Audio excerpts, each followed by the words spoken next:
It is Monday, the 18th of August. There's quite a lot going on. We had the meetings in Alaska with Russia last week that kind of didn't lead to anything, but kind of has been spoken about a bit more positively. And now the Ukrainians and the Europeans are rushing to America to discuss what was talked about on the other side. And that kind of gets us a bit closer to a deal, but I don't know. To me, it just doesn't look like it's happening. This week, in terms of news, we've got Canadian inflation data, we have got New Zealand data, we've got Bank of New Zealand, but the big thing for US markets will be the Fed meeting minutes on Wednesday, which come late in the day, 7 p.m. UK time, 2 p.m. US time. And then for US markets, we have got Jackson Hole Symposium, which has become kind of one of those legendary meetings, because way back when in the great financial crisis, it's where they announced for the first time quantitative easing. And so it's become kind of legendary in the market that maybe something great will get announced there. So that's kind of where the focus is going to be. I actually think that's going to be a bit of a downer for the market, because at the moment, the market is fully pricing in a rate cut in September. And I think that Powell, with the way the world is and inflation data is kind of wants to leave his options open, so he might push back on that a little bit. For now though, here we are at the start of the week. We have had a little bit of a nasty pushback, but in terms of the cycle of the market, most of the options cleared on Friday, closed, but we have not closed VIX options. They expire, or the last day of trading is tomorrow, and they expire on Wednesday. And it is very unusual for the market to roll over and fall hard right ahead of VIX options. If it does, it could get quite volatile because the market makers will chase it.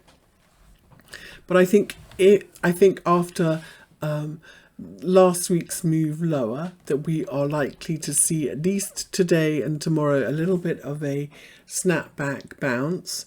Particularly in Bitcoin, which is like the twisted, more volatile brother of stock markets. And so I think in crypto, we could start the week with a bounce. I know I always say at the start of the week, if very often we make the high or the low for the week on a Monday. Here we are in the opposite position, where we have seen a really quite big sell-off, and here we are at the lows. Now, when I measure the swings, I'm always looking for tech in Bitcoin. Let's start with Bitcoin on the 4-hour. And on the daily, we're looking pretty nasty double toppy. But on the daily, here we are at a pretty interesting support and resistance level. This low here, the high here, the daily 50 moving average. That's what caught the drop when we did this on the 3rd of August. So what caught the drop previously, this daily 50 moving average is a really big deal. And so we've got support and resistance, a big moving average. But the problem for me when I look at this on a lower time frame is this doesn't count to me as a little bit of a measured move. So even if we say that this was a funky drawn out ABC here, we haven't quite reached that equal measured move level. Here's the thing though, in the US trading hours, I think that the futures, the CME futures, have more volume than Binance. They have more volume than any other Bitcoin spot exchange. And when I look at what we have done here on the 4-hour, if we look at the daily, we haven't got the daily 50 moving average support yet. We know that it's in a different position because the futures don't trade at the weekends. But when I measure the move from this high to this low and do it like this, here we are at that position where this C leg, so if this is A, B, C, we are potentially at this where this swing is 61.8 of the first swing, which is a very, C being 61.8 of A is a very common proportion. So I think that there is quite a good chance we will bounce from here. Now, not necessarily all the way back. And when I'm not sure, when you've got an ABC or equal measure move like we've got here, I tend to put the fibs over both swings, the fib retracement levels. And if we do that here in Bitcoin's CME futures, our first target on this bounce is going to be the 236 fib, which is at 117,350. So if you're short-term trading, if we can turn this into something bigger, and the first thing, if we get down to an hourly, this previous swing high before we made the lowest low, this will be the first place. So what tends to happen is if we're going to make a little bit of a bottoming pattern, it will be here, a lower high, and then we turn up again, or we might even double bottom. Remember, Monday tends to make the high or the low for the day. That doesn't mean that we've stopped going down. We could go lower in Monday trading, but that would then from there turn into a bounce. So I'm expecting a bounce. And if we go back to the spot prices, we'll look at what that kind of first resistance level would be in spot prices, because not many of us trade the CME futures. And if we do that, that is 116,978. So basically 117 or 116,980. That's going to be our first level of resistance. And then above that, if we can get above this level and hold above it, we're likely to see a bounce. 118,300 and 119,500 would be 50% and back to the middle. So I think just because of the way the market tends to be in the swings of things, and because when we see a really strong move ahead of US trading, we tend to see a reversal, and that does tend to be the higher the low of the week. I have to say that bigger picture with this price action, yes, if we hold the daily 50, we're going up, no question about it. And could this be enough of a correction that we rally and keep going from here?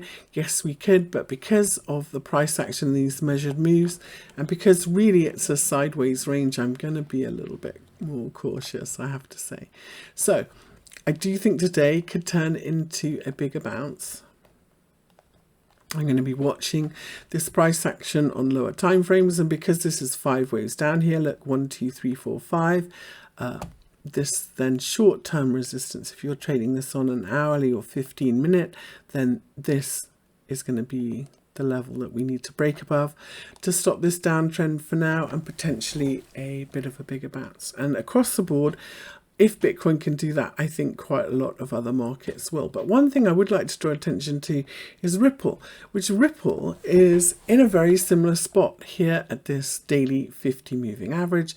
Looks like a quite interesting correction. Certainly it's a choppy overlapping correction in this one.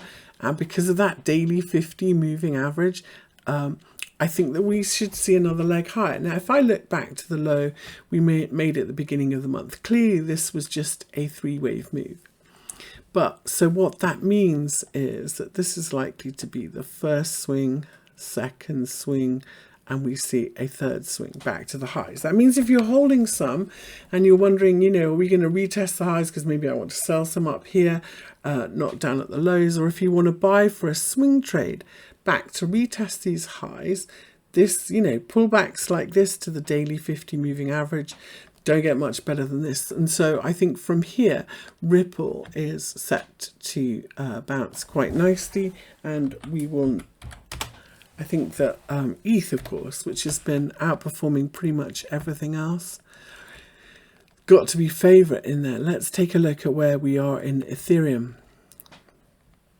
Now, anyway, any way you kind of argue this, let's start with the weekly. All this is just a little weekly, so far, a little inside trading range of last week's range within a stronger uptrend. Now, weekly at the moment on Monday doesn't mean very much. So let's go down to the daily. Let's get rid of this pen thing. We have not yet quite pulled back to this swing low or the daily 20 moving average. So for ETH to bounce from here, I've noticed quite often on a Monday, just because of the institutional buying and all these people buying Bitcoin treasuries, and I think there's a big announcement today about this company want to own 1% of all the Bitcoin supply and so on. on a Monday, Bitcoin does tend to outperform, whereas recently, of course, we've seen ETH outperform. And that means, when you look at an ETH Bitcoin chart, we might see a little bit of a pullback before we continue. So have we done enough of a correction here in ETH to bounce from here? I kind of think that we, I have to say, I don't think we have. I would normally expect it back to these lows. We've got a little bit further to fall. I can't see 5 waves in this final leg. If I measure this, this is our first swing then. You can see this is 1, 2, 3, 1, 2, 3. It's kind of iffy in the middle, isn't it? I still think that 4,160 is more likely where ETH ends up. So for me, I think the Ripple today might be a bit of a better buy. Bitcoin might be a bit of a better buy. And I'm going to sit on my hands and wait and see a little bit in ETH. Let's talk about some of these other bigger utilities as well, because Solana is in a pretty similar spot. Let's take some of this noise away. Let's take this away. We had this kind of pivot level through the middle in Solana that the market has been reacting to really well. Just going to make it a bit darker. I can't do that. But here we are back at this daily 20 moving average. You can see that this is pretty strong support and resistance, and back testing this level. If this is a big ABC, we have not quite done enough. We'll have a little bit further to fall because we have not quite got to the 61.8 level. If I'm wrong though, and this in fact is not this bigger ABC, but we're pretty close to interesting support. Let's put it this way. I wouldn't pile into Solana today.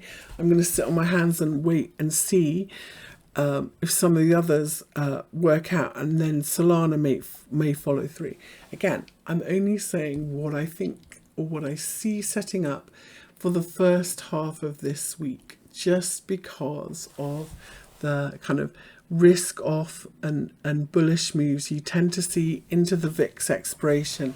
And if we are going to, that's our bounce then. And then if we're going to continue lower, we are likely to see it after that. Let's talk about some of the others that have kind of been on our favorable watch list.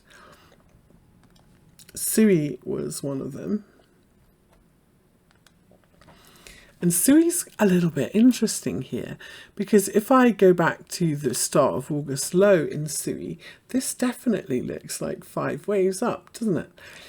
And when I look at this move back, we've got 3 waves back to this 50% pivot level here in the middle at 3.54, and back to the daily 50 moving average. This is a really interesting level for Sui to bounce from. And when I look at what we've done here in the middle, this kind of looks like first swing and then a funky correction, weekend correction in the middle for Sui, and a second leg lower. Now, I don't think the measurements quite add up, but they do. This swing here is 61.8 of this first swing. So Sui, I think, is another really good bounce candidate for potentially another swing higher here and bouncing from the daily 50 moving average, which if we look back in Sui, let's just look back at the summer. Resistance, that's where it turns, support. This daily 50 is a really, if you go back even further, resistance. This is and if we go all the way back further, support.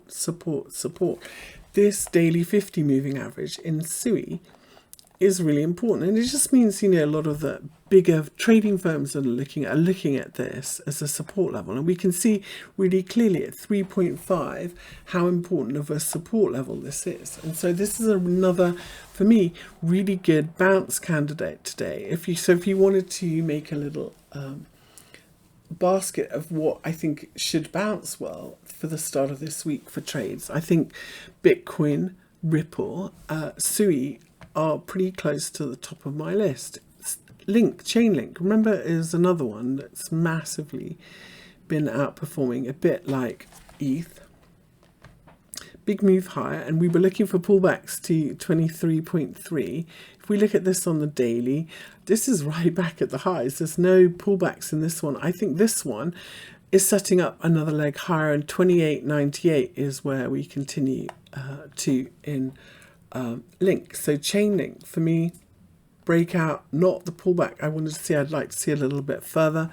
I'm going to wait actually, and so, you know, because we're at the highs, for me, I think this looks really good if you've got some, but it's not a really good entry for a swing trade for link. So quite a lot of stuff looking really pretty interesting. Let's take a look at Arbitrum, and which is another one that's been trying to make a bottom, and we've got a big target up here at this 236 fib. What I'm really interested in this one is how we have taken out, remember, when you're in a downtrend, you look at this, this is a really significant level here that we are holding above at 0.5 in Arbitrum. We could draw a line through it, and holding above this level sets us up for a really nice bigger swing. So if we look at this on the daily, you can see we're a little bit sideways at this level, but it's a pretty interesting one. Are we going to find support and keep going higher? I think yes, and I think that this correction that we have done over the weekend counts as a really nice three-wave correction on the 4-hour, and I think Arbitrum is also one that I would add to the list for really nice trade bounce ideas today. So we have Bitcoin, we have Ripple, we have SUI, and we have Arbitrum. As you know, when the bigger alts go, then the smaller ones tend to follow after that. Let's take a look at just a couple more, and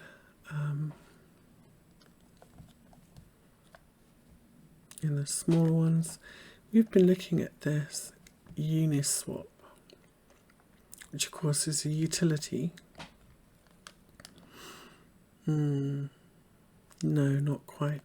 Anyway, I will do another update later. Let me know if there are any that you are watching. I know everybody has been watching Fetch pretty closely. Let's take a look at how we're doing in this one. So I'm just going to switch back to regular candles.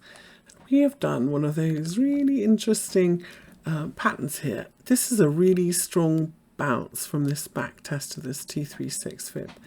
If this is a complete three-wave correction, so we've got in Fetch, we've got 1, 2, 3 up, 5 waves back. This has been really difficult, and this was a really nasty shakeout, let's be honest. But if we are going to continue higher, that first resistance level in Fetch, to confirm it, is going to be this 236 fib, which we seem to be coming up to try and test ahead of the open, and it's at 0.693. So watch out for resistance at 0.693, but if we can push through and hold above it, I think there's a really good chance that this whole correction is over. And then the second target is going to be back to the middle of this range, which is where all of the daily moving averages are on the daily. But for me, you know, this back test of this daily 200 moving average, this big fib level that we're bouncing on from the back test of this 236 fib, this bullish reversal will be confirmed in Fetch, holding above 0.693 for more upside. So if you're not already long, then this is one where we could see a little shallow pullback underneath, and then maybe we break above, and then if you buy it that way on a breakout, you need a lower stop. Or if we watch and see if we get above and then we consolidate, then this also would be pretty interesting buy. But that would put us in a really good position for more upside in Fetch as well. Now, if they can go, then I will be looking for smaller altcoins later today. But I really kind of want to see us get out of the Monday, make a bit of a low. The first half hour quite often could be a little bit dodgy. We'll see how we go.